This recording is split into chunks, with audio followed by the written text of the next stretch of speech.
I wish you all a very happy, prosperous and peaceful 2019. New Year means New Year resolutions, and I'm sure that most of you would have made some new resolutions.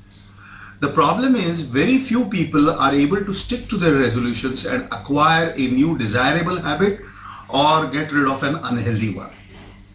Why do we find it so difficult to adhere to our resolutions? Acting on these resolutions means a change in routine, habit or lifestyle. As normal human beings, we resist any change. For example, a lot of articles extol the virtues of getting up early and how it gives you a head start over others. They even give examples of famous personalities who get up early and call them members of the 5 a.m. club. So you take inspiration from them and resolve to rise at 5 a.m. Now the problem is you are used to getting up at 7 a.m.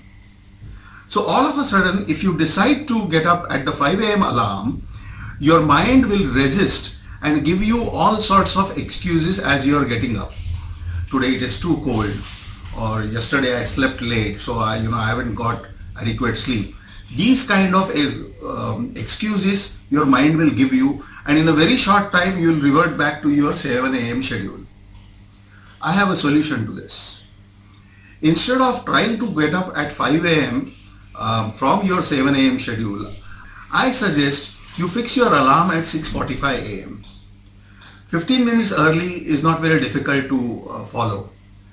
Follow this for a week and then reset the alarm to 6:30. After a few weeks, you will realize that getting up at 5 a.m. will happen to you, and this is a habit which will remain with you for a long time. It is a sustainable habit if you take it in slow measures. 45 minutes walk 5 times a week is considered to be an adequate exercise for everyone. If you have never walked for exercise, it is a difficult target to start with. But I suggest here again that if you start, let's say, with a 10-minute walk and increase the time by 1 minute every 3 days, within a few weeks you will be walking for 45 minutes without any effort, and that habit will be yours for a lifetime. We can extend the same logic to the savings and investing habit.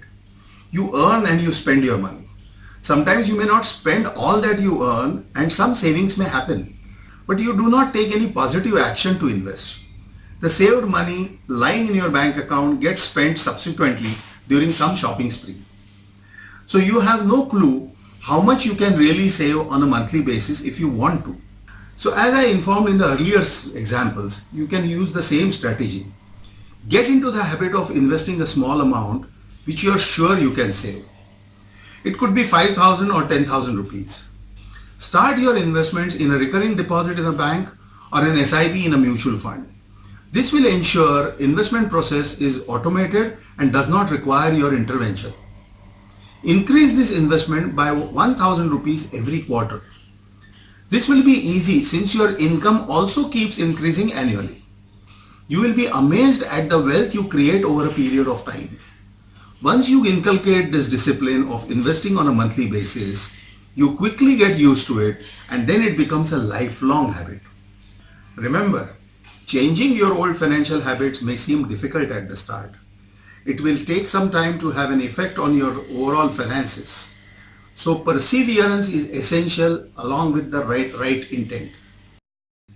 Aristotle, the famous Greek philosopher, has said, "We are what we repeatedly do." So repeat the positive actions and gradually replace your old habits with new ones to shape your future, financial or otherwise. I'm Yogin Sabnis. Thank you for watching.